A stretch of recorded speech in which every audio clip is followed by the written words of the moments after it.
Good afternoon, everyone. I'm Tom Segru. I'm the director of the Penn Social Science and Policy Forum, and I'm delighted to invite you to the second semester of our workshops on poverty and opportunity. And we have the ideal kickoff speaker for this afternoon. He is Julian Zelizer, who is a Malcolm Stevenson Forbes Professor of History and Public Affairs at Princeton. Like so many of our speakers here, Julian is someone who really has his foot in many different disciplines. He engages the work of political scientists, he's trained as a historian, and he has an appointment in the Woodrow Wilson School of Public Policy at Princeton. He's been one of the pioneers in the revival of American political history as a subfield, and particularly in the study of American Congress, arguably the most important institution that before Julian's time, beginning to write books on the history of Congress, hardly any American historians of a certain era, really of the last 40 or 50 years, knew anything about whatsoever. His first book is really a magnificent political biography, Wilbur Mills, Congress and the State, Taxing America is its title. He's also author of On Capitol Hill, The Struggle to Reform Congress and Its Consequences from 1948 to 2000. He's author of Arsenal of Democracy, The Politics of National Security, from World War II to the War on Terrorism. He's author of a short biography of Jimmy Carter. He's author of co-author of Conservatives in Power, The Reagan Years, and of Governing America, The Revival of Political History. Julian's most recent book, and this is a man who is barely over 40, and he's already published, 6 or 7 books. He's a columnist for CNN. He publishes essays and historiographical overviews of the field pretty frequently. And his most recent book, which we'll be talking about this afternoon, which is here, The Fierce Urgency of Now, Lyndon Johnson, Congress, and the Battle for the Great Society, which is really still steaming hot off the presses, and very timely for the 50th anniversary of the Johnson presidency and the Great Society. So with no further ado, I will turn the floor over to Julian. Welcome. Thank you very much. Thanks for having me here. Thanks to Tom for the invitation, Matthew for all the arrangements. I want to start with a story I have in the book that takes place at 4 a.m. on November 23rd, 1963, just hours after President Kennedy's assassination in Dallas. Johnson has returned on Air Force One to his home in Washington. And Johnson was on his bed, and he decided, as he often did, to meet with his advisors in the middle of the night, bedside. And he met with Jack Valenti, Bill Moyers, and Cliff Carter to tell them about what he was thinking of what he was going to do with the presidency. Lady Bird would often be there. She wasn't there for this meeting, but she'd often be trying to sleep while he was holding these meetings. And Johnson, still worried, still frenetic, still trying to figure out what had happened in Dallas, said, according to Valenti, "I'm going to get Kennedy's tax cut out of the Senate Finance Committee, and we're going to get this economy humming again. Then I'm going to pass Kennedy's Civil Rights Bill, which has been hung up too long in Congress, and I'm going to pass it without changing a single comma or word. After that, we'll pass legislation that allows everyone anywhere in this country to vote with all the barriers down, and that's not all. We're going to get a law that says every boy and girl in this country, no matter how poor or the color of their skin or the region they come from, is going to be able to get all the education they can take by loan, scholarship, right from the federal government." And then after pausing almost to catch his breath, exhausted from his own ambitions, he said, "And I aim to pass Harry Truman's medical insurance bill that got nowhere before." Whether Valenti's recollection is exactly right about what happened that night at bedside, the story perfectly captures Johnson's frenetic energy, his huge ambitions, and the way in which he envisioned using the presidency. Johnson was a creature of Congress who had spent most of his life in Washington and most of his life on the Hill. And when he had this opportunity to lead the country, he had a very bold vision, really uncharacteristically bold about what he wanted to do. And what's remarkable about the period, between 1963 and 1966 is just how much legislation comes out of this period. And if you just think of the list, it's pretty remarkable, sitting from our contemporary perspective.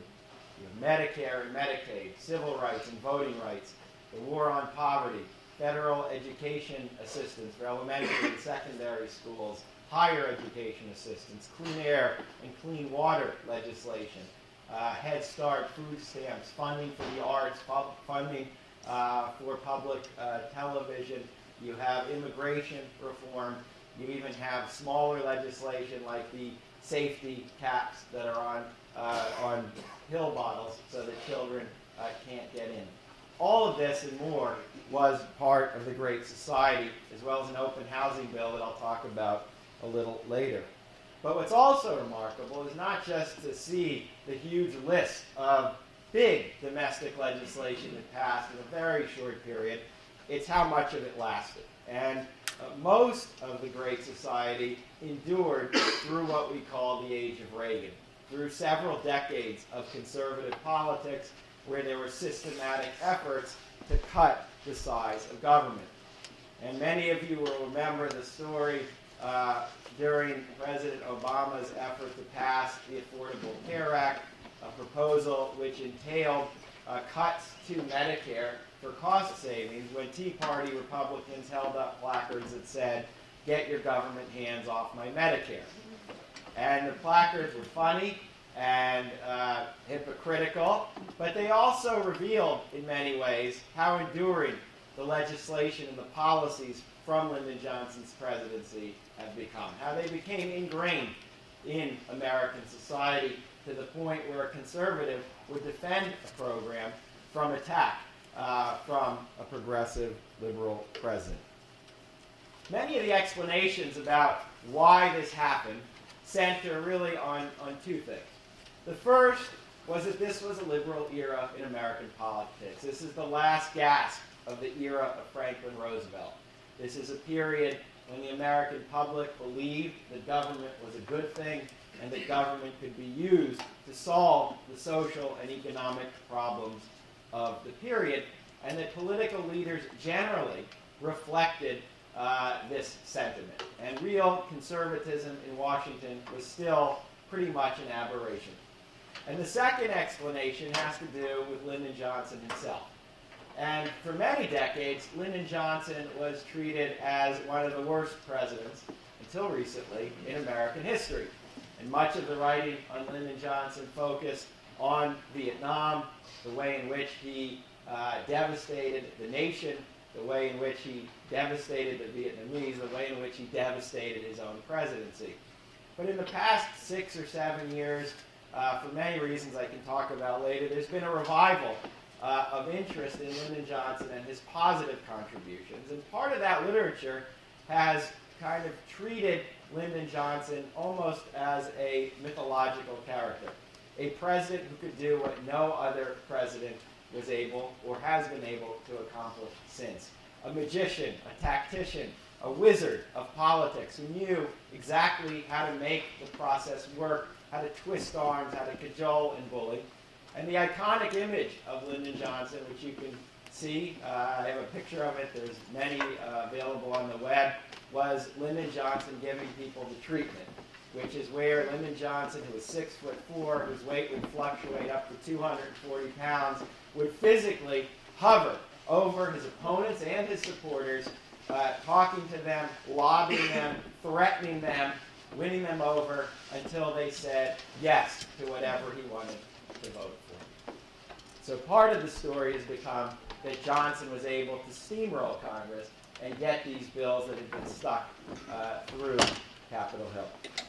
My story, which is a narrative history of the Great Society, does treat Lyndon Johnson as a very skilled politician and one whose experience in Congress was particularly important to giving him a feel for how Washington worked. But I think we overstate those two explanations for what happened in these short years. And that's part of what I'm trying to get at with the book. First, Washington was not as liberal as we often remember, even in the 1960s. And there's been many good historians recently who've been trying to recapture the history of conservatism before the 1970s. And Kimberly Phillips Fine has written about business leaders since the 30s who funded anti-New Deal efforts in Washington. There's been a lot of work on grassroots conservatism, including stuff Tom's done that precedes the 1970s. But for me, most importantly, it was Congress. And if you were talking about Congress in the early 1960s, you weren't talking about a very liberal place.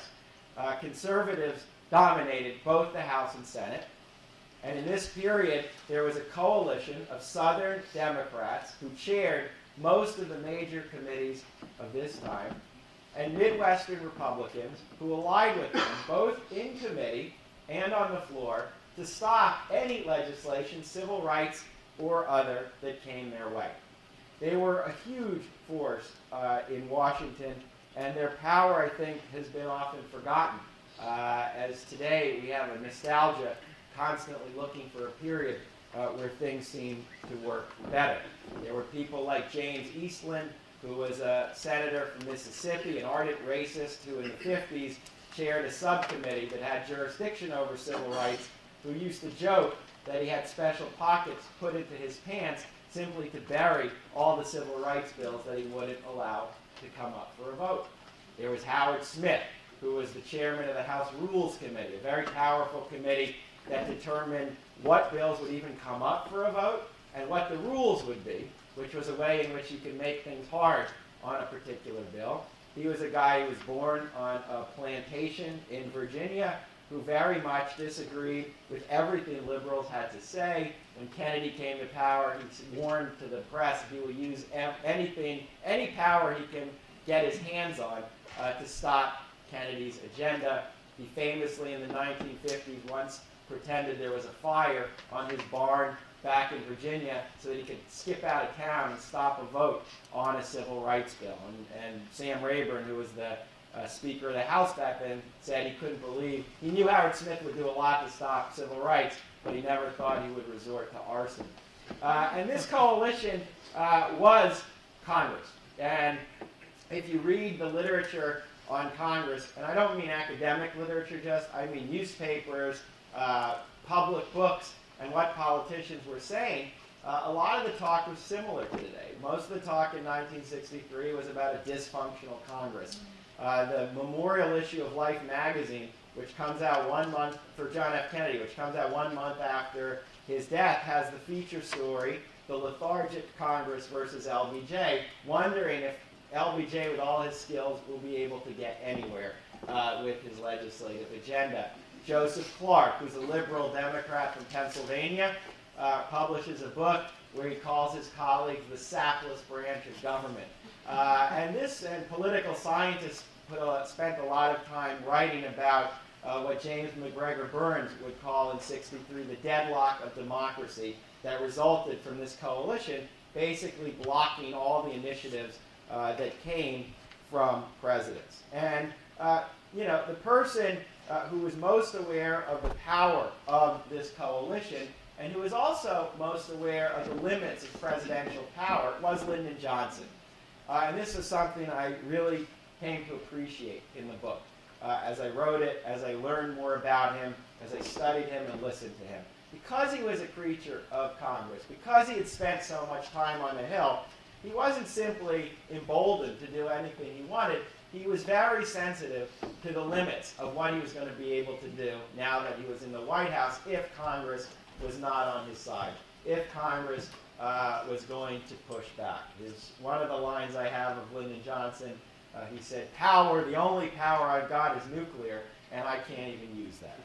He also used to tell his colleagues all the time that Congress gets the best of every president. One of his biggest memories was when he came into Congress in 1937, watching this coalition, which formed right in 1937, push back against FDR after his landslide election in 1936 and stifle a lot of what he wanted to do on the domestic front. And he told his advisors, he warned them, when they were saying, we have a long time now, we can do what we want, he said, Congress will also get the best of me. So he was aware his time was limited. He was aware he needed the Hill to change. and he was aware of the limits of his power. My book, the last part of my book, covers the years between 1966 and 68, when this conservative coalition regains its strength after losing it, and the Lyndon Johnson, who's still bullying, who's still cajoling, who's still giving the treatment, is not having anywhere near the legislative success that he had when Congress was different, for reasons I'll now talk about. So the book's a narrative history. It starts with Kennedy and this period of a gridlocked Congress. It moves through the 64, 66 period, the midterms of 66, when all this legislation was moving, why it moved, looks at all the great characters of the period, like Senator Everett Dirksen, the Republican minority leader from Illinois, also known as the Wizard of Ooze, because of his long-winded speeches, Martin Luther King, and a whole assortment of figures. And then it ends with that last 66 to 68 period where the window closes for Lyndon Johnson. And he spends most of his time with Vietnam and fighting against budget cuts that are coming his way on the domestic front. So I want to tell kind of three stories to move you through the book that I talk about to give you a flavor of how I'm trying to develop the narrative of the Great Society. The first is really about 1964. That's the first major breakthrough, where Johnson still has the same Congress that John F. Kennedy had.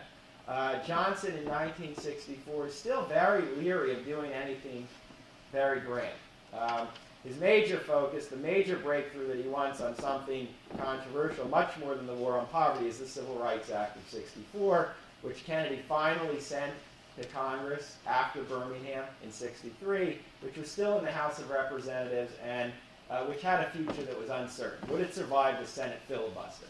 That was really the question of the time, and no one was quite certain of what that was going to do. Interestingly, the first thing that Johnson does in 1964 is agree to a very stringent budget, which Harry Byrd, the Senate Finance Chair from Virginia, insists on. There's a tax cut that Johnson wants, because it's a tax cut to stimulate the economy. Johnson's hoping the tax cut will give him good conditions in the election of '64. But Harry Byrd says if you're going to cut taxes, you're going to also have to hold the line on spending. Many liberals and centrist liberals in the administration are really angry with Johnson for the budget he ultimately agrees to in '64, because it's a budget that won't allow him to do much. Even the war on poverty is funded through a minuscule budget in the first year. So Johnson in that first year is still not bold, and he's not.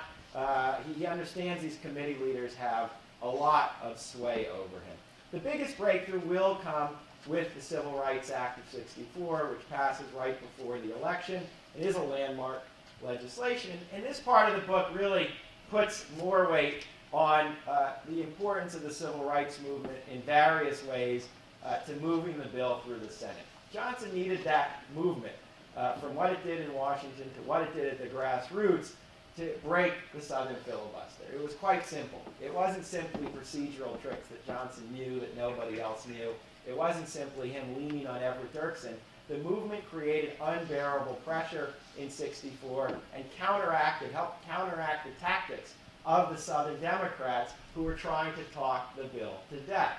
So the most familiar tactics of the movement, which we've all studied, have to do with just the ongoing grassroots protests that were being organized during these months, which created a constant sense of threat and risk to legislators who weren't going to move forward on the legislation. Sometimes there were very explicit efforts to intimidate legislators.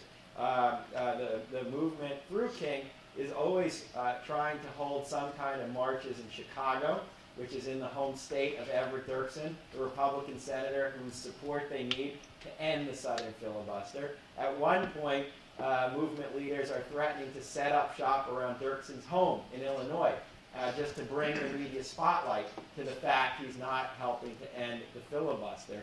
His mother-in-law lived there. He didn't actually live there, so it might not have been as effective, but Dirksen's talking about this. He's always saying, you're not going to threaten me into doing this, but it's very much on his mind.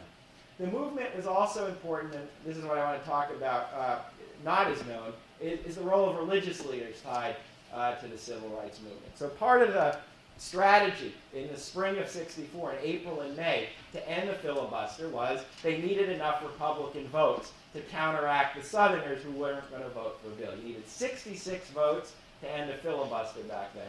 So they were going to need Republicans. It was plain and simple.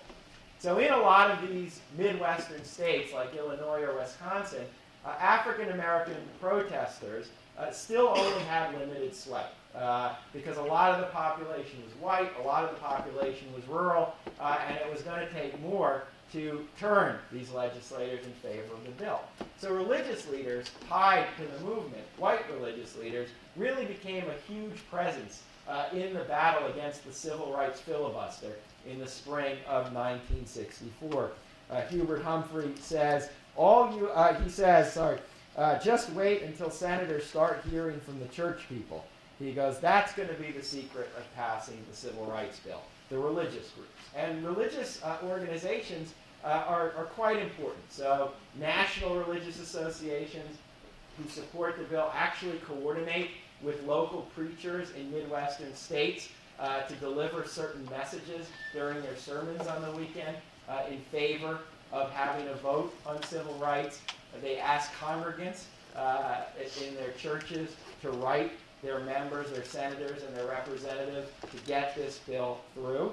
The B'nai B'rith, which is a national Jewish organization, organizes a meeting of local Christian leaders in Iowa to meet with Senator Burke Hickenlooper, one of the most conservative members at the time who believed in government for almost nothing. But the religious leaders urge him to support cloture, meaning to at least allow the vote on civil rights to take place. And by all accounts, they were the ones who got his support on this. A priest and a bishop, both of whom had gone to school with Karl Munt, who's a South Dakota Republican, call the senator personally and convince him to also allow the civil rights bill to come up for a vote. It was very hard for a lot of these Republicans to say no. Both personally, it was different to hear this from a religious leader they respected, but more importantly, these religious leaders had a lot of clout in their communities. And again, they weren't pushing for civil rights, but they were pushing to allow the civil rights bill to come up for a vote, to end the filibuster. A group of seminarians in April of 1964 come to Washington, and they hold a 24-hour vigil under the Lincoln Memorial, which gets lots of media attention for the issue. Interdenominational, I discovered, I just did a talk at my father's synagogue. He's a rabbi, and we learned that he was one of the seminarians. I never told him about this until he read the book. So there's even a personal connection there. And then the movement finally, during the spring of '64, I tell, was important inside Washington too.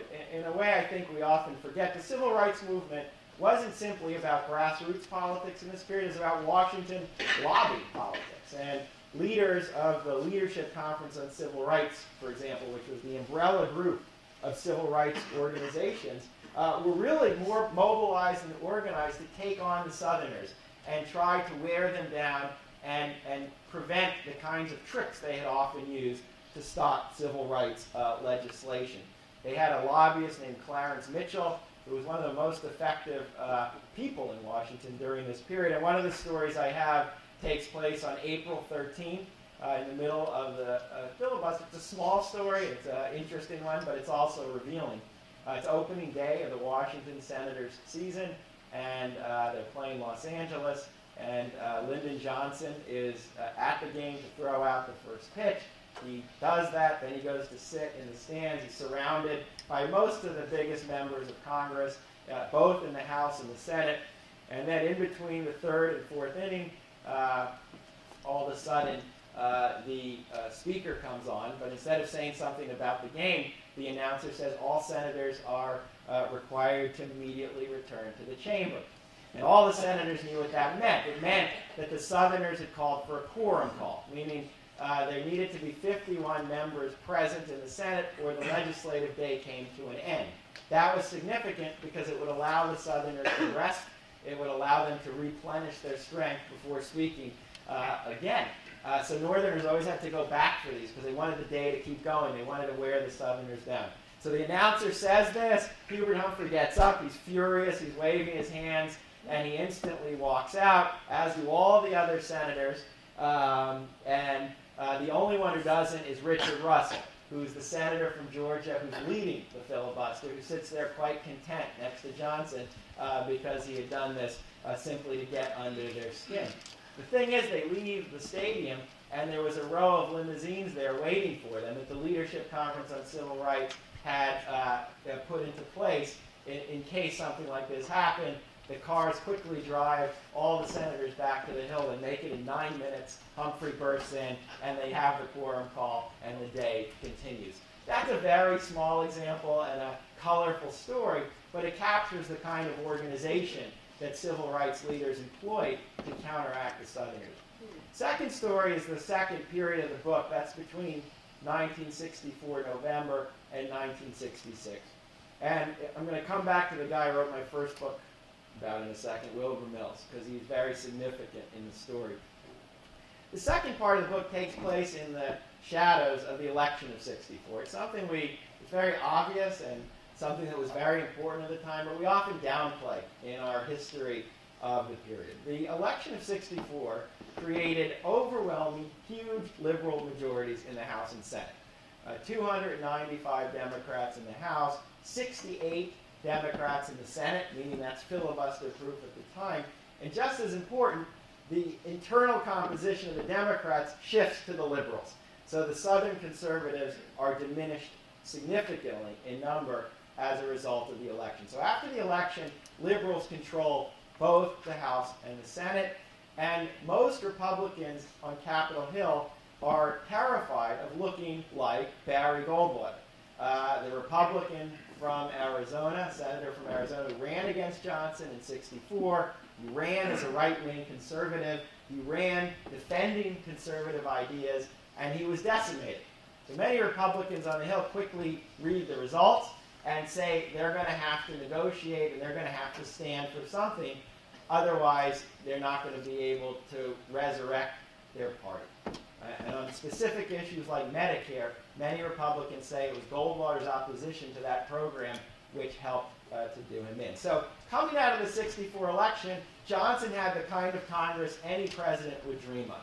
It was liberal, it was ready to pass legislation, it was eager to pass legislation, and it was determined to pass legislation with or without Lyndon Johnson. This was the Capitol Hill that he faced. And you could see the impact of the election on Wilbur Mills. So Wilbur Mills was a Democrat from Arkansas. This is the Wilbur Mills long before the other story. Some of you who remember it, younger people, his career ends in a huge, embarrassing sex scandal. But in the mid-'60s, he's one of the most powerful members of Congress. He's the chairman of the House Ways and Means Committee, which is the committee that controls taxes, unemployment, Social Security. And in this case, the Medicare proposal had to go through his committee. There was a lot of opposition to Medicare in the early 1960s. Kennedy proposes Medicare in 1962. And in contrast to the John F. Kennedy we know, who people say was dispassionate, was disengaged, Kennedy actually really pushes for Medicare, which is a proposal to provide health hospital insurance to the elderly.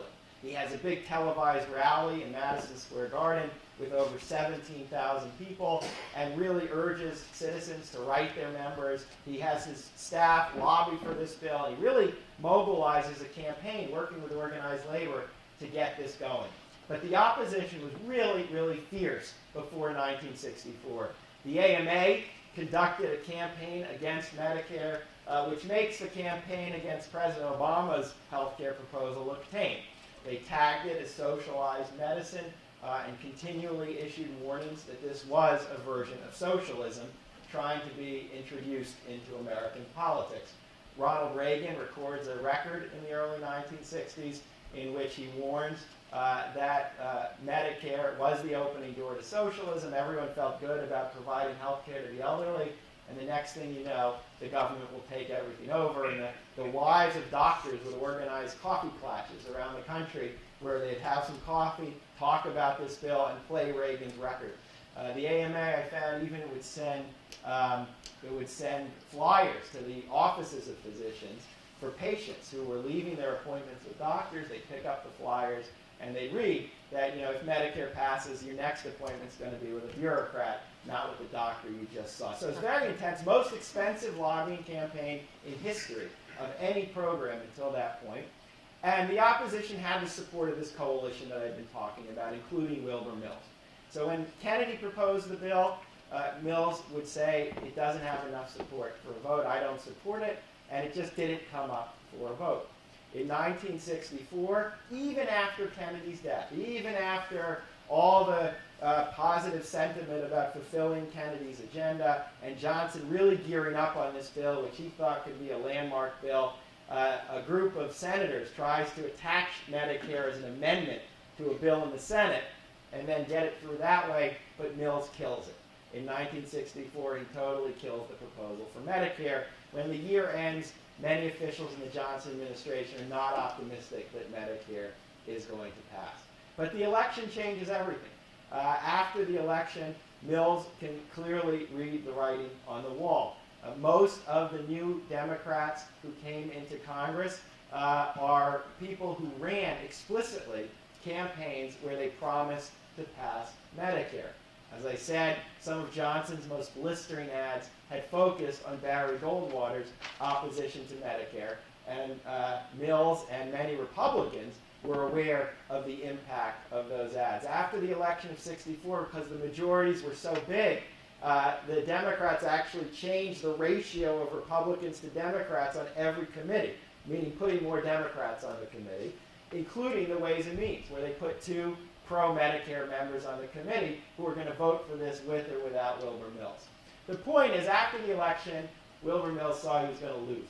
And a few weeks after the election, he makes a speech in Arkansas where he announces that he's going to support some version of this bill.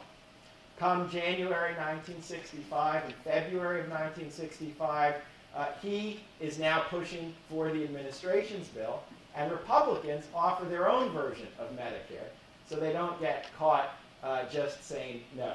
They propose a version that will provide doctor's insurance to all the elderly. And then in March of 1965, in the shadow of this election, Wilbur Mills actually moves from being an opponent of Medicare to the architect of Medicare, where he proposes a compromise and a bill that's more sweeping than anything Kennedy or Johnson ever envisioned. It covers hospital insurance, it covers doctor's insurance, and it creates Medicaid in one of the most important moments in the history of healthcare policy. So the story of Wilbur Mills, and I have other stories like this, but he's really instructive to seeing just how important that election was and how it changed the tenor of the debate on Capitol Hill. And a lot of the big bills will move in that session, the 89th Congress, the fabulous 89th, as Lyndon Johnson called it. When immigration reform passes, Ted Kennedy, who's a major proponent, he says that a year ago it was very difficult to get any traction on immigration reform. This isn't the exact quote, but after the '64 election, this was pretty easy.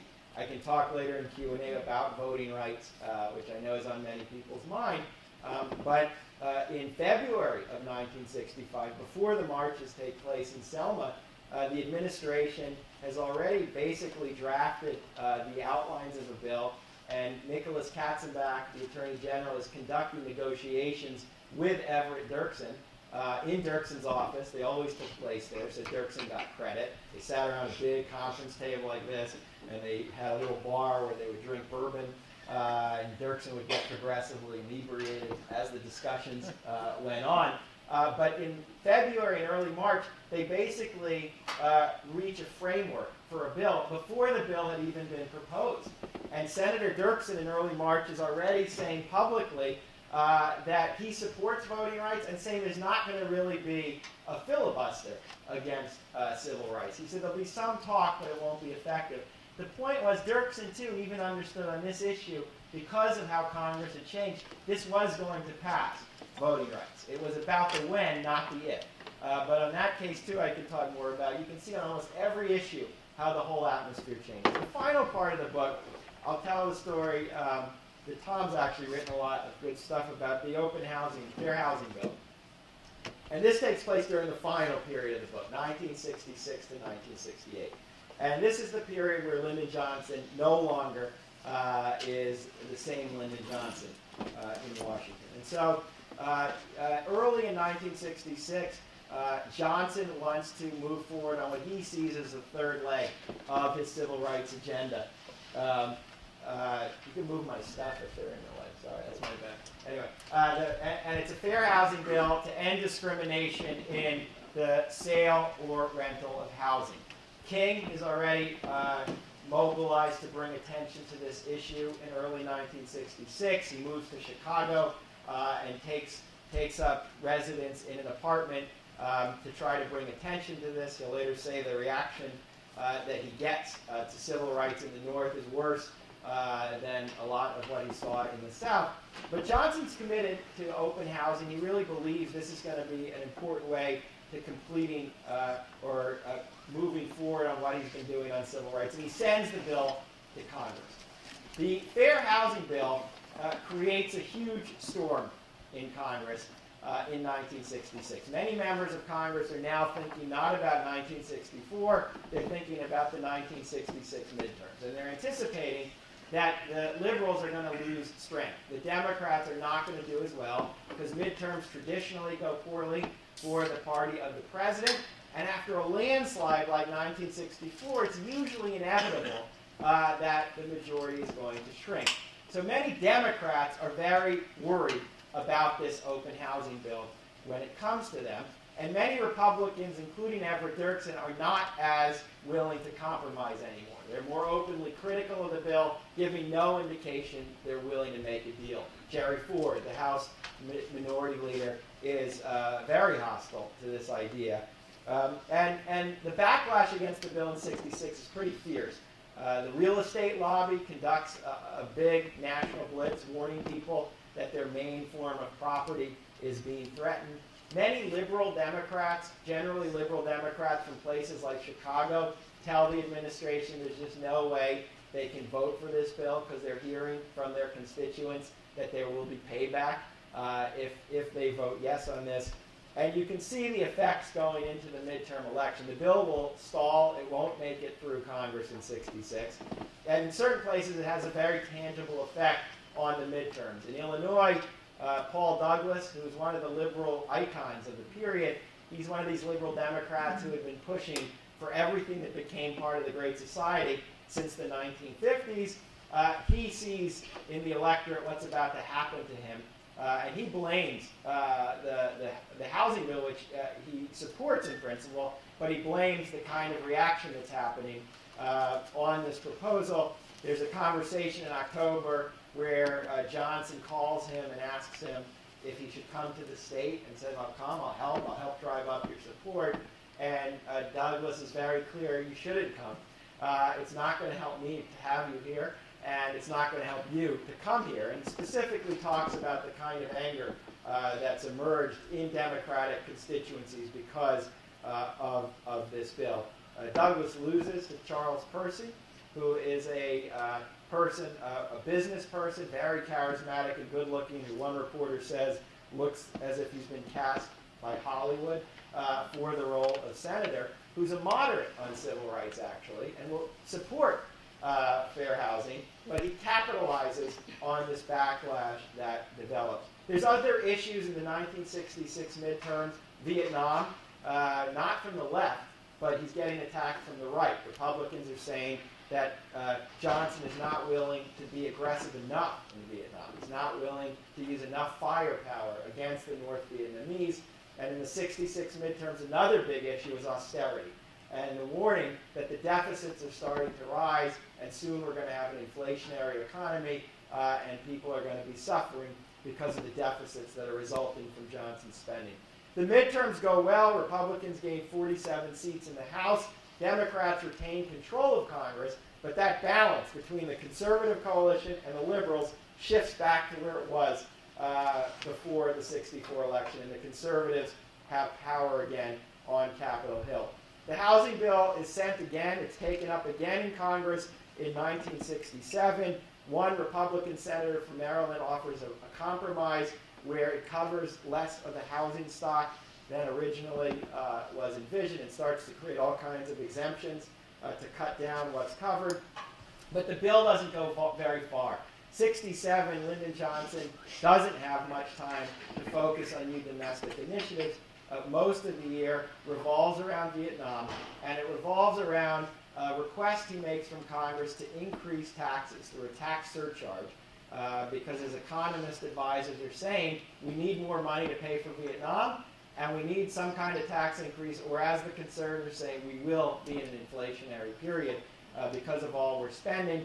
But conservatives like Wilbur Mills, who a year earlier were willing to shepherd his bills through Congress, are now saying, if you want that tax hike, you're going to have to cut domestic spending. And you're going to have to cut the programs that you've been working on for the past few years. And that becomes the guns and butter debate that people often refer to.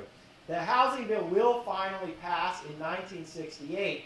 It won't pass until after Martin Luther King's assassination and the rioting that ensues, and some of the fears that reemerge among legislators that some kind of measure had to be put forward in response to that.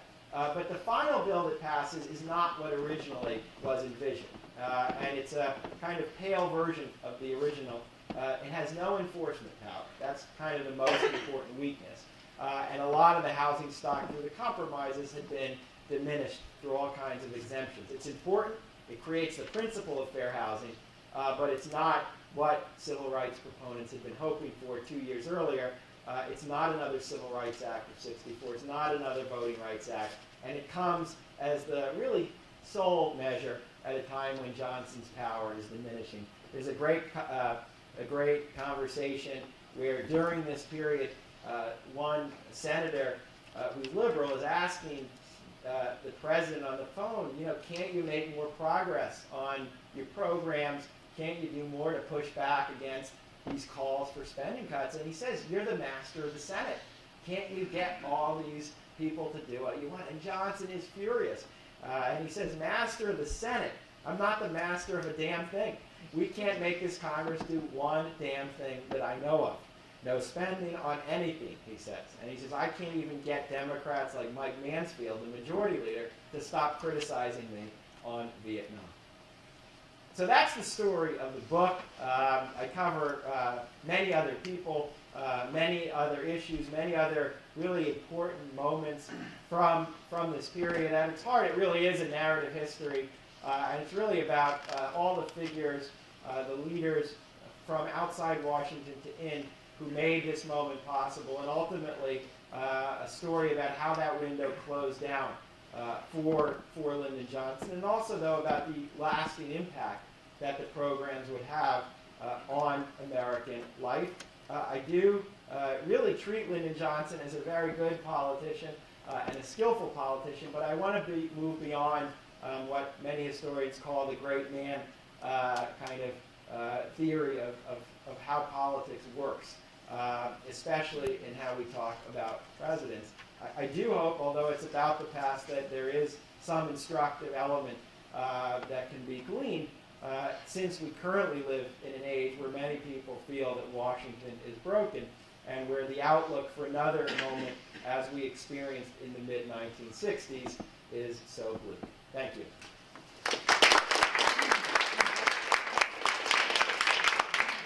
Well, we have a lot of time for Q&A, so take it away. Julian, you want to come on? Sure thing. Floor is open. I was what you mentioned in the beginning, the change in interest in LBJ and sort of a more welcoming approach to studying him among the public and maybe academics. Yep. Could you talk more about why that happened? Yes. So it's pretty dramatic, and I think you kind of see that the new LBJ all over the place, whether it's in the constant comparisons to President Obama, which are meant to be critical of President Obama, as opposed to, it's good he's not like LBJ. And I have a story in my book that during the healthcare debates in 2009, Senate staffers actually, when it really got bad, it didn't look like the bill was going to pass, Senate staffers passed out Robert Caro's book on Lyndon Johnson, and said, can't he do this? Why can't he make things work? So part of it has reemerged, I think, since 2009, really, in these comparisons. Caro's had a huge impact. He's interesting in that he starts his career very critical of Lyndon Johnson, with hugely negative portrayals of how he used power. But in The Master of the Senate, which became a very important book on his time as Senate Majority Leader, he showed a different Lyndon Johnson in his eyes, someone who used power to push the first civil rights bill in 1957 and to start movement on this. So I think that's had somewhat of an impact, a big impact. Part of it is the era we're living in, and so it's natural when things are gridlocked in Washington and things aren't moving, you search for people or moments when things are different. And I do think there's a kind of frustration with Congress and its inability to get bills through that has led many people to look for presidents, whether it's Abraham Lincoln as popularized in that film, or whether it's Lyndon Johnson as popularized in All the Way, the play on Broadway, and it's going to be a movie on HBO, to find someone who understood how the mechanisms of power work.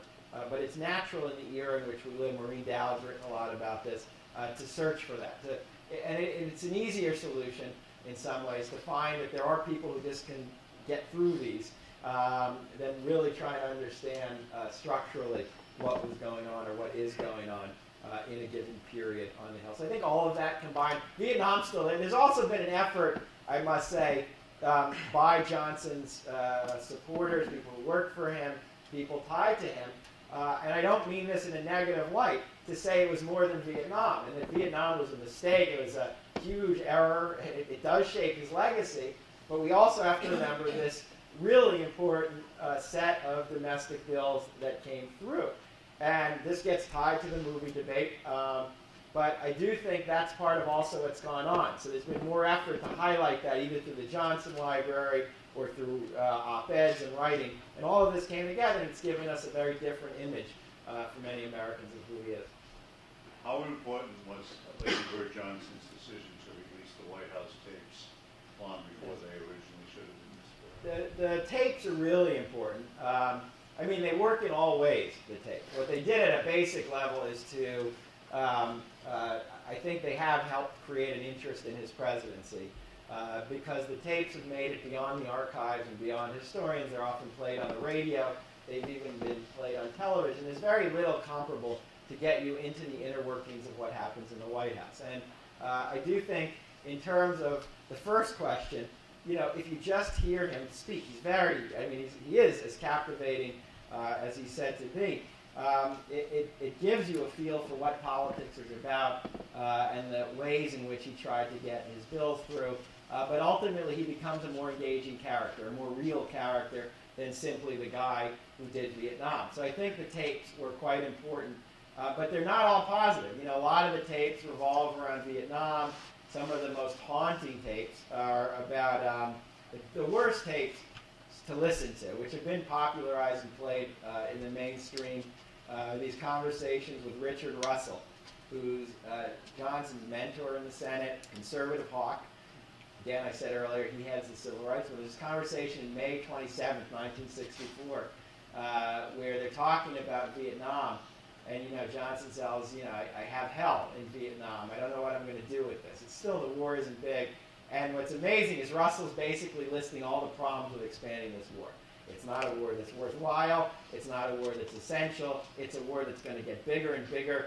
It's a war that's just going to be a disaster. And you can hear the two of them. They can't figure out how to get out of it, though. And a big issue is politics and Johnson's fears of looking weak on defense. But the tapes reveal the political nature of a lot of the decisions on foreign policy, which are damning, too. So the tapes themselves work both ways, but I do think it created a lot of interest. We just don't have that for a lot of presidents. I'm sure they'd be just as interesting, to be honest, to hear President Obama talking with members. We just don't hear it. So I do think that helped. I think it was quite important. Jake? So I have a question about one of the bills that did not pass during the Great Society years. You know, so I've heard you talk before about how, you know, it was very important to have organized labor on the Hill. You know, they were a really big part of the progressive infrastructure back then. but I think, as I recall, there was this bill that they were really trying to push for that would have scrapped right to work. Yep. And it's basically one of the only bills that doesn't get through in those 2 years. So why, if they were such an essential part of his coalition and of the Democratic Party's power, was that not, number one, or maybe not number one, but like very high up on the list of bills that were pursued? So Labor, the big bill they want for themselves is a repeal of 14B of the Taft-Hartley Act, and that was the provision basically allowed for the right to work clause, and something that had been crippling to organized labor in expanding since the 1940s. Most unions, the AFL-CIO wants this. They make this very clear. It's a top priority. Unions, just to step back, as Jake said, it became clear in my book how important they were to many causes beyond issues directly related to labor. They're really at the heart of the civil rights mobilization and this leadership conference on civil rights. They help with the war on poverty. They help with many of the measures. Medicare. They literally they fund the group that is doing a lot of the lobbying for Medicare. So they're right behind all these issues, but they can't get the 14B on the agenda. And in 65, and now there's a lot of talk about the dissension with King, there's the same tension emerges in early 65 with labor, because Walter Reuther and other labor leaders say this has to be number one issue. We have been behind you. We are going to support you on everything you're about to do, but this is something organized labor wants. Johnson is not, he says, I'll do it, I support it at some point, even though he's been anti-labor for much of his career. Not anti-labor, but he's been supportive of Taft-Hartley for many years. He's willing to do this, but he says the time isn't right. A lot of the same kind of argument of voting rights. His big fear is the Republicans are staunchly against this on the Hill, including Everett Dirksen. They're very anti-union. And they are dead set against the repeal of 14B. And Johnson is terrified that if he pushes this early in 1965, the coalition he's depending on, which includes these Republican leaders to vote against Southern filibusters, will fall apart. This will stimulate opposition in some ways, issues involving race with. And so he tells Reuther, you're going to have to go back to your people and say, I can't do that now. I have Medicare on the table. I have education. I need more war on poverty funding. I have voting rights. He has a conversation. I have a lot of stuff. And if this comes first, everything else is going to get tied up. It gets back to Johnson understanding the limits of his power. And even after 64, it's not simply that he's this paranoid guy. He understood how quickly even a moment like that could collapse. And so, rightly or wrongly, he tells this to Reuther. Reuther tells other leaders this is not going to happen now. I mean, he's very clear on this. There are labor leaders who are publicly very condemning Johnson for this. It's a kind of, they're doing all this for him, and he's abandoning them on this key measure. But it will come up in the Senate, won't get anywhere. Dirksen filibusters it, as predicted. And that's one piece of legislation that does not move in the Great Society, even though unions were so important. It gets back to those Senate Republicans who were going to be critical in their support for all the bills. But it's a real loss for labor. It's a little, I'm not going to talk about it as much, but it's a little like early in Obama's administration. There's another provision that's very much wanted by labor, but it gets put aside eventually. And unions still are very important. I had a question about Congress. Yeah. Because so much depended on Congress in the narrative on the election of 64, and well, we are looking with some problem at the elections, but I wanted to know if the situation was electorally different, if there was as much gerrymandering stable, stable districts as now, or if it was more possible to make and change majorities. I guess I want a little more. Yeah. Well, generally, it was already clear that incumbency was going to define the American Congress. So by the 1960s, incumbency is already a pretty powerful thing. If you have a seat, it's hard to dismantle someone. And districts, not to the extent they are today, were shaped in a way to protect the person in power. So one of the reasons Southern Democrats were so successful is because they couldn't be unseated. The districts were drawn in a way to make sure that their constituencies were conservative, they were white, they were rural, and they would keep re-electing the same person over and over. The South was a one-party town. There were no Republicans just about. And these Southerners would just keep getting re-elected. And this was an era when seniority determined how much power you had. So the longer you stayed in office, the more powerful. You could be a drunk. You could be deathly ill. You could never listen to your party and always defy your party. But if you stayed in and kept winning, you moved up the ladder. And there weren't still that many times when Congress swung one way or another. It was more than today. It's gotten worse, but the dynamics were already in place. And one of the things that happens in 1964 is because Barry Goldwater runs such a horrendous campaign, and runs a campaign that is so far to the right of where a lot of Americans are, Democrats do well. It's an exceptional moment in places in the Midwest where usually Republicans could count on safe seats. So in Michigan, in Wisconsin, Democrats take a lot of seats, and a lot of it comes from what Lyndon Johnson called the front lash against Barry Goldwater. So a lot of people warned that there'd be a backlash against civil rights. Johnson was saying in '64 there's going to be a front lash where Republicans are going to leave their party because they're not going to vote for this guy. And that's part of why you have the swing in '64. But what's important is in 1966, most of those seats go right back to the Republicans and they'll stay there. In Michigan, I believe 5 people elected in '64. The Michigan 5 all lose their seats to Republicans in '66. So it's very short. They call them the Michigan fluke. In Wisconsin, the same thing happens. I think in Iowa, the same thing happens. Those are the seats that are lost. So I don't mean to be a downer, but the trends leading into where we are today are already in place, even if they're not quite as bad. But that is an issue. So if you really think about how do you change Congress, or how do you create a more functional Congress, part of it's election, but part of it's the mechanisms of election, including gerrymandering, have to change. Or you can see in the House of Representatives, there's not a lot of fluctuation. So it's very hard to undo majorities once they reach a certain point. Certainly the GOP is facing a good situation in the House right now. You talk about Congress as sort of the key to this, the swings in '66, but I'm thinking specifically of Johnson's sort of mishandling of the nomination of a Fordist to Chief Justice in 1968. Do you think that he lost something in terms of his read or his skill, or it's just that the numbers are against him, after '66?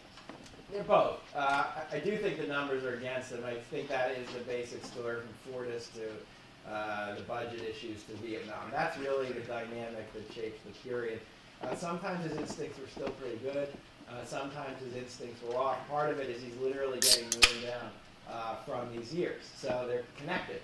By '68, he is physically worn down. He's emotionally worn down. He's a guy who's losing some of his touch on Capitol Hill because his opponents at the time are just rolling him. Like this battle over the budget, which culminates the month after he announces he's not going to run for re-election, is just, it's beyond devastating to him. He doesn't dismantle the Great Society, but he accepts cuts which are far greater than he wanted, and basically brings an end to his period of legislating, and he finds this a horrible defeat. And his advisors like Joe Califano are really angry with him. Basically, he caved. In his mind, he mishandled it. They say that with him too. But in his read, he just doesn't have any choice. It's the number. I mean, members of Congress love math. I even have a line that math means everything on Capitol Hill. It's about the vote count. It's about the numbers.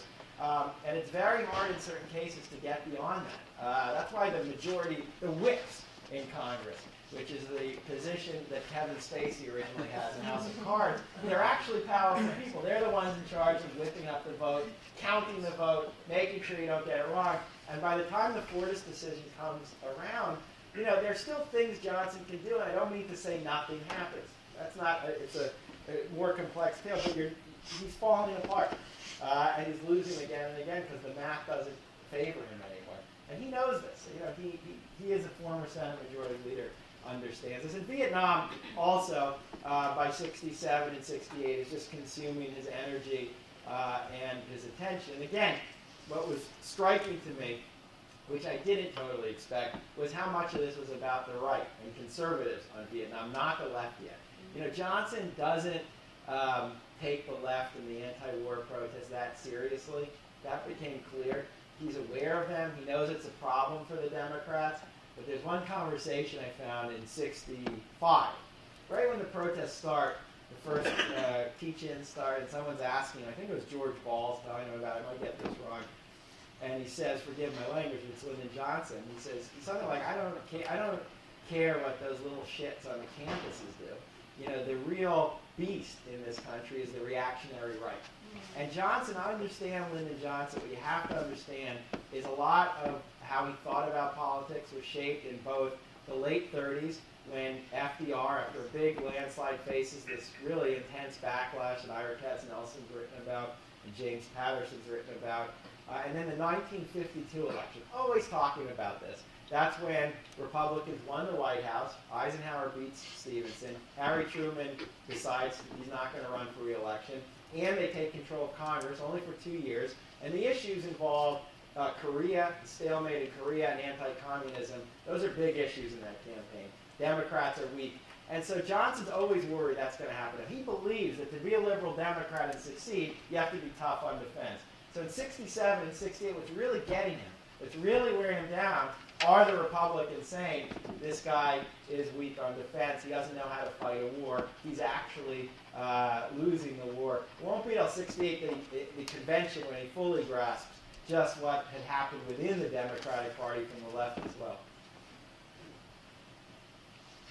Yeah, I had a question about party realignment issue, because I think that when Voting Rights Act and so forth passed, it was Johnson who said that we just lost the South, right, to the Republicans. I mean, could you talk a little bit about the dynamics? I mean, what the thinking was at that time in the administration? Yeah, so that story, just for those of you who haven't heard it, it's one of the more well-known stories of the period, is after the Civil Rights Act of 64 passes, Bill Moyers finds Lyndon Johnson sitting in the yellow room of the White House, looking depressed and forlorn as if he had just suffered his greatest defeat. And Moyers is totally puzzled and doesn't understand, why Johnson looks this way, and asks him, why do you feel bad? You just had one of the biggest victories any president has ever had.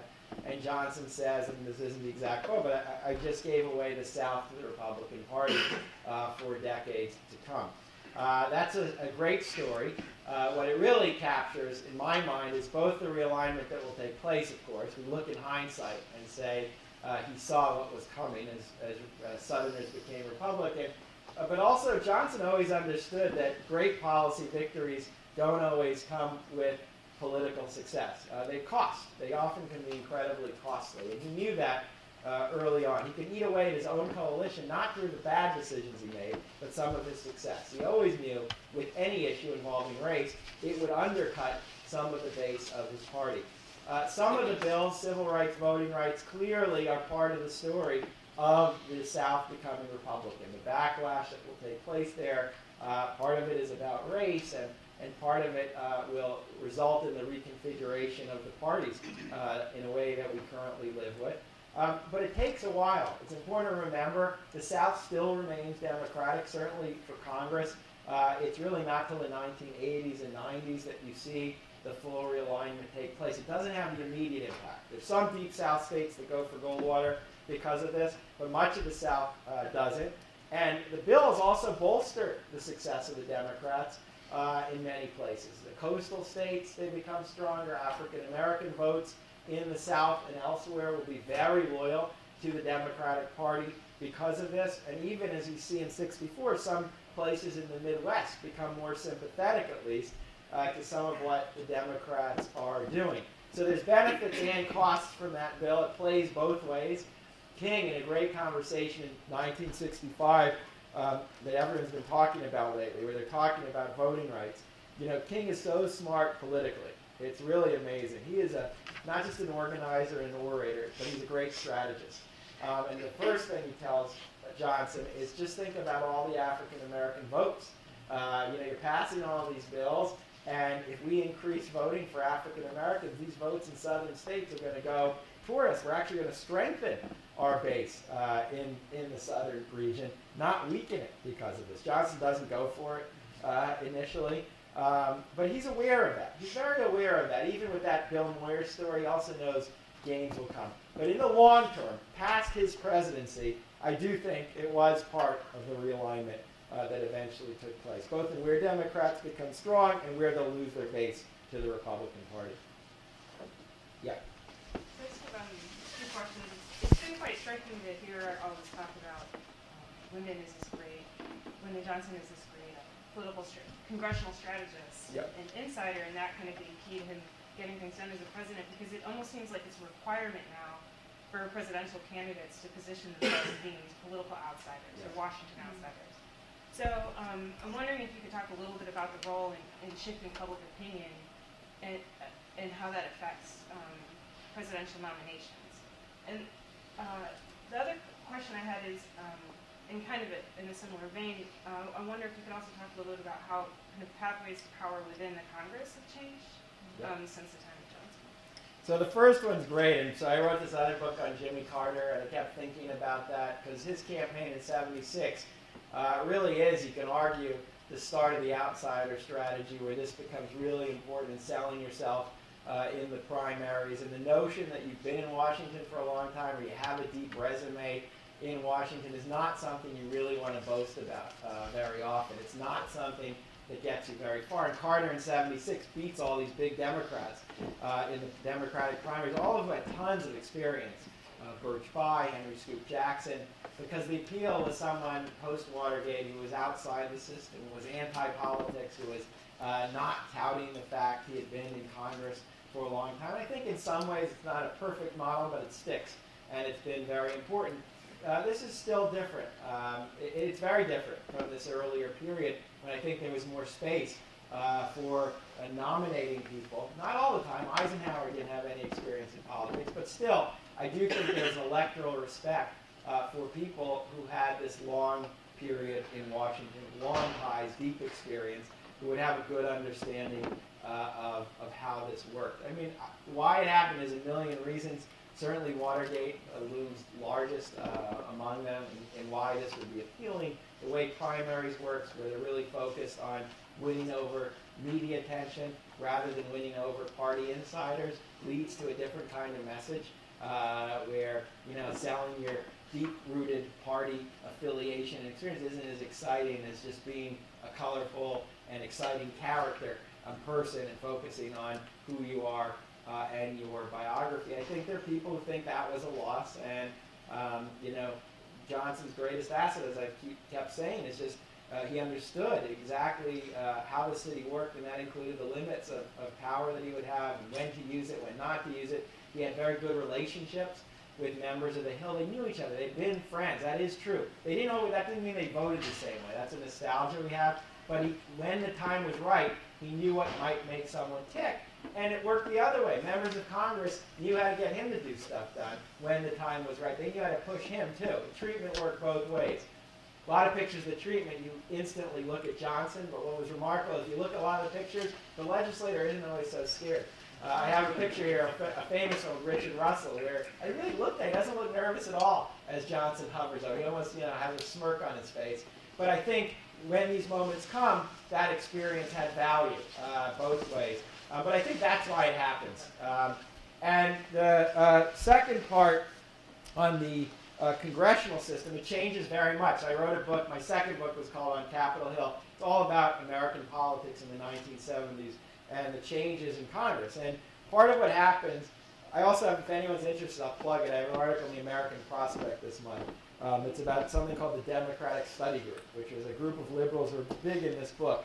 They organized in the House, and one of their goals was to make Congress more partisan. And so a lot of liberals in the 50s and 60s, the big problem was politics wasn't partisan enough in Congress. So the parties were weak. They were divided. This bipartisan coalition stopped stuff from happening. We had a system where seniority allowed you to move up the ladder rather than the party leader. So the Speaker of the House couldn't say this person should be on this committee. It just was whoever had been in office longer. So there's a huge push for reform in the 1970s, and it works. And these committee leaders lose a lot of the power they had. They're no longer as autonomous. They're no longer people who could do whatever they want.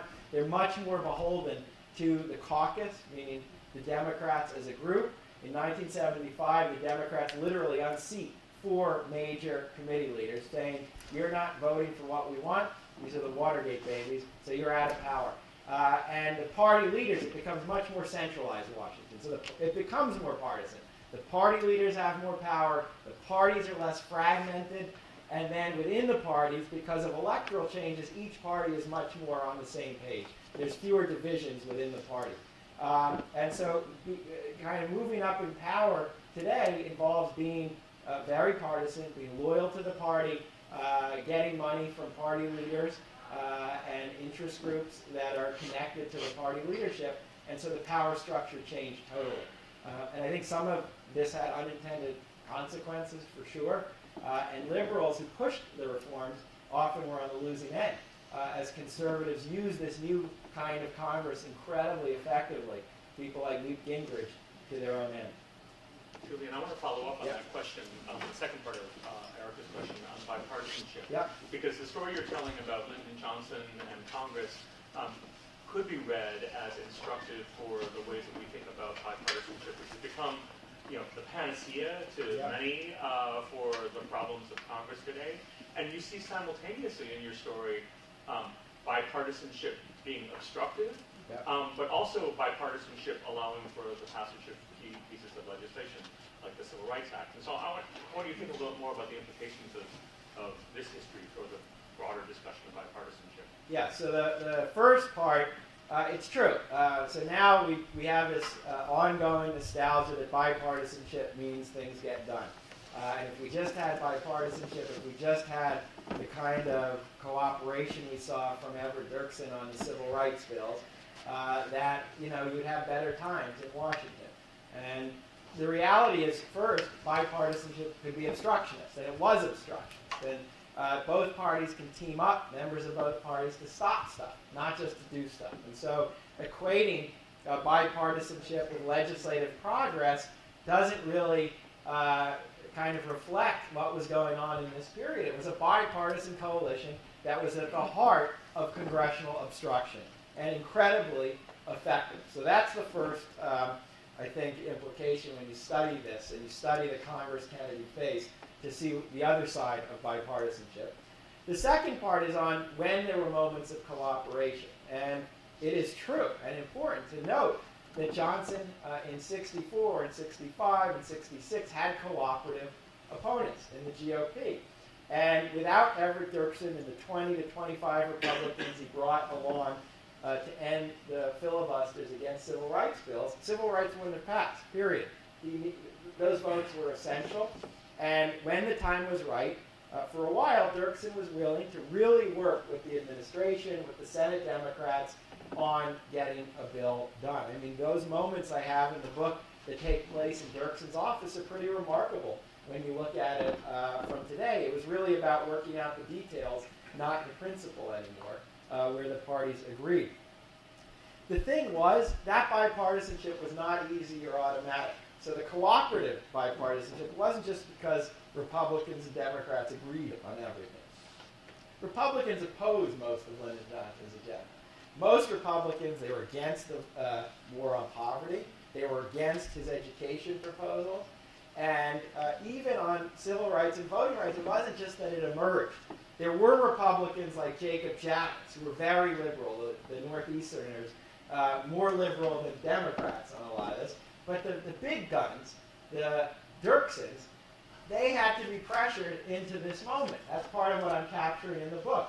Dirksen doesn't believe civil rights is an idea whose time has come, as he says on the floor, simply because he reached this kind of moment through his own reading or through Johnson somehow telling him this. He was very cognizant of what had happened in this nation as a result of the civil rights movement. He understood how public opinion was changing. He understood how the politics was changing in Congress. And he, being a shrewd politician, was pushed into this. And as I said, the '64 election is another reason we have bipartisanship, not simply because Republicans were all kumbaya with the Democrats, because they all had an image of Barry Goldwater right behind them, realizing that that is at that moment was not the future for the party. And I have some quotes where Republicans would say we have to support Medicare now. It's just very clear because look what happened to this guy. And we're not going to rebuild the party if we do this. Richard Nixon moves away from a lot of these issues, both in the '66 midterms when he campaigns around the country to help support Republicans, and then in '68 he's very vague on a lot of the Great Society. But part of this is how the politics change because of the moment. So in these years, bipartisanship could be obstructionist, but the bipartisanship we get was often forced, might be the wrong word, but the pressure was just as important. The electoral pressure, the movement pressure, that's how we got it. And by '67, Republicans are not so cooperative anymore. Dirksen isn't cooperative on the open housing bill. Dirksen is very uncooperative on spending. He's joining Wilbur Mills with this guns versus butter debate and pushing the administration to Johnson's frustration to stop with new spending and to cut some of the spending. So that is fleeing a lot of the bipartisanship there. So it's not like it was always present. It was about the pressure. You were raising your hand, sorry. Yeah, I just wondered if you could speak a little bit more about Johnson's relationship with Dr. King, especially surrounding the Voting Rights Act, Yep. which seems very controversial these days, including the movie Selma. I think it also speaks to people's recharacterizing Johnson in recent years as someone who may not be representative of who he was then. Yep. Can you speak a little bit more about that? So the movie Selma, I'll talk about that to talk about the King-Johnson relationship. And the book came out with the movie, so I kind of found myself in the middle of this debate by chance. But it's actually been really interesting in that, rarely do you have debates about these kinds of issues. Kind of the relationship of movements to presidents and how Washington gets things done, and how activists help, all this has come out of the controversy. So my take on the movie, and I'll connect it to the book, essentially, I agree with the movie. Not with the characterization of Johnson, but with what the movie's trying to say. It's exactly what I'm trying to say in the book, that it took the movement to get Washington to finally move, Washington the city, to finally move on a lot of these issues. That it was the work of average Americans, average African Americans who mobilized, and it was the work of King as a strategist who could connect the movement to these legislative debates to create the kind of atmosphere in Congress, which isn't in the movie, but is really actually looming large over the movie, to pass these kinds of bills. And in January of '65, King and Johnson have a debate. And the debate isn't about voting rights, and I'll get to that in a second. The basic debate was Johnson was not convinced he could get voting rights to Congress. He feared that if he put another civil rights bill so close to the last one, that he would trigger a backlash by non-Southern Democrats against this. It might not go. And it would tie up other programs like Medicare and education, which he finally had a moment when he thought this was going to happen. And he tells King, these are programs that also are going to be beneficial to African Americans. He didn't separate this from the civil rights struggle. In King's mind, that was unacceptable. He says, we need it now. We have this election. We have this window. He understands the politics.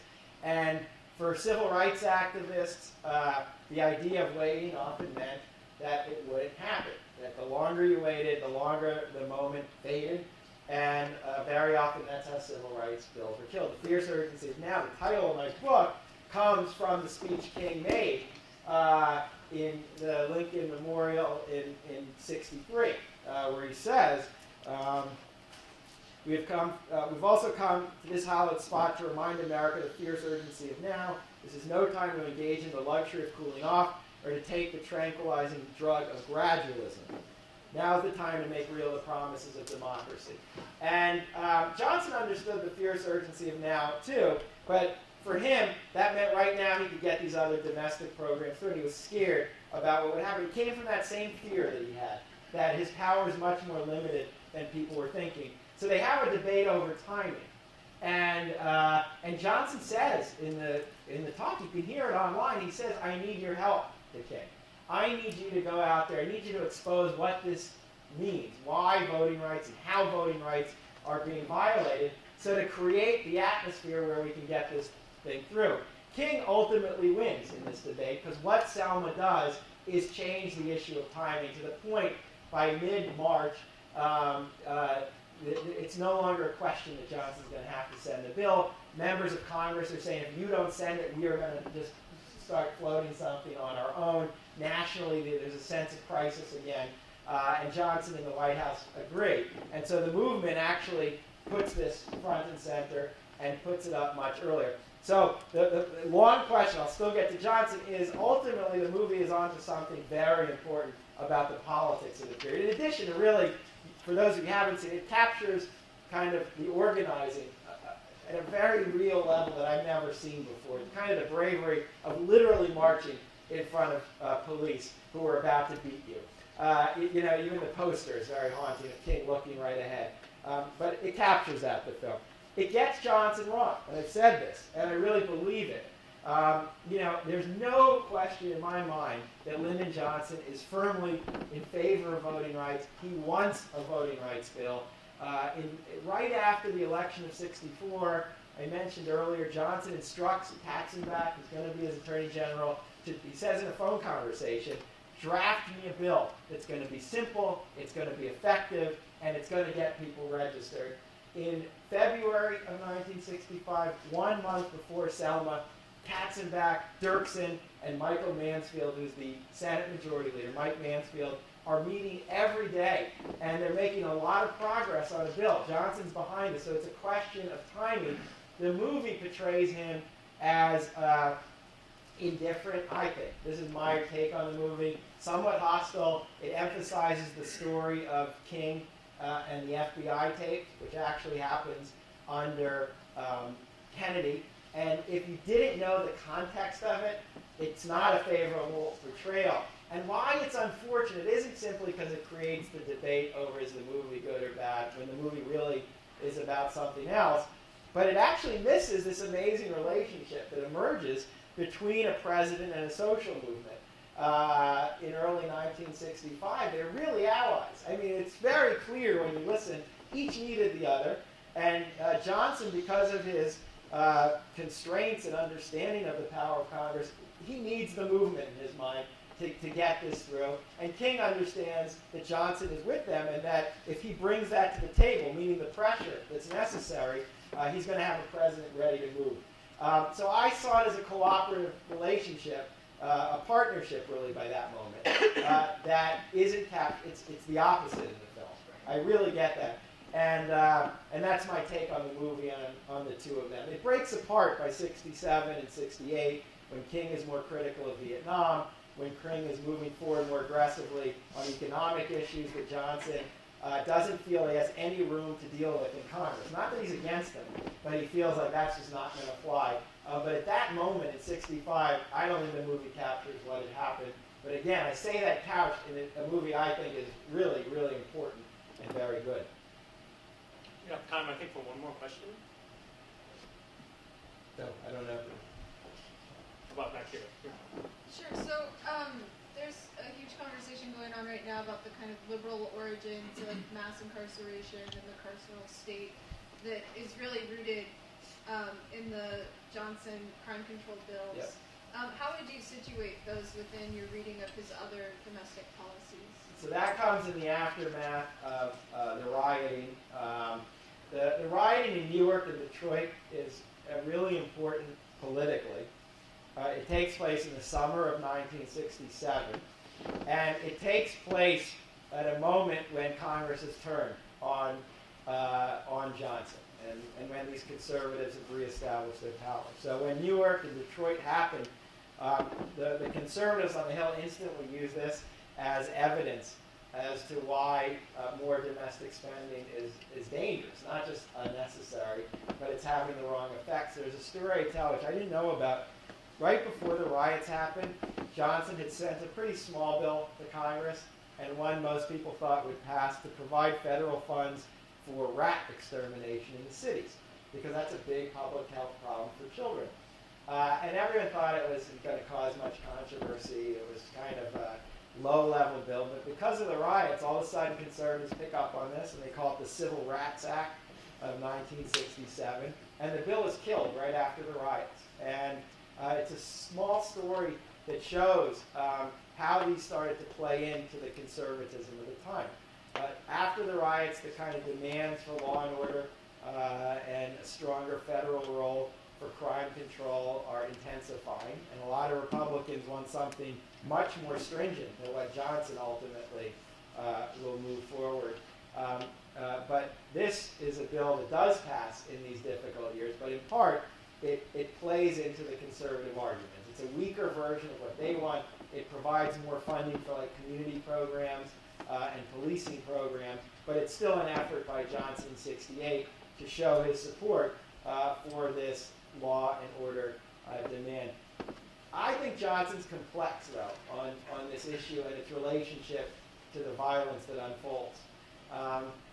If you listen to the tapes, both with Watts and then Detroit and Newark, he's of many minds. It's really interesting. Like, some of the conversations, he uses, horrendous language, basically talking about the African Americans as irresponsible and ungrateful for everything he's done. He talks about Reconstruction and kind of old stereotypes of African Americans and radical Reconstructionists screwing things up. And he says it's happening again. And on the other hand, Johnson's very sensitive to, in some of these conversations, to the actual issues in the cities. And he says, you're not going to get law and order. You're not going to stop the violence. He tells a labor leader right after Watts already, unless you do something about 40% unemployment rates. You're not going to do anything if you have this kind of housing in the cities. You're not going to do anything if kids grow up surrounded by narcotics and totally dilapidated conditions. And ultimately, you can't stop the violence and you can't stop this unless you get to these issues. You'll say the same thing in '67 to all sorts of people. But law and order is also part of his response, and I think a lot of it grows out from just total political frustration that he's experiencing at this moment, and an issue that's really gaining steam. That's the issue domestically that Nixon is running with, and has a lot of effect. But you can argue this then becomes, for whatever the origins of that bill, it becomes part of our move toward what some call an carceral state. Well, that's a provocative point on which to end, so thank you very much. Thank you.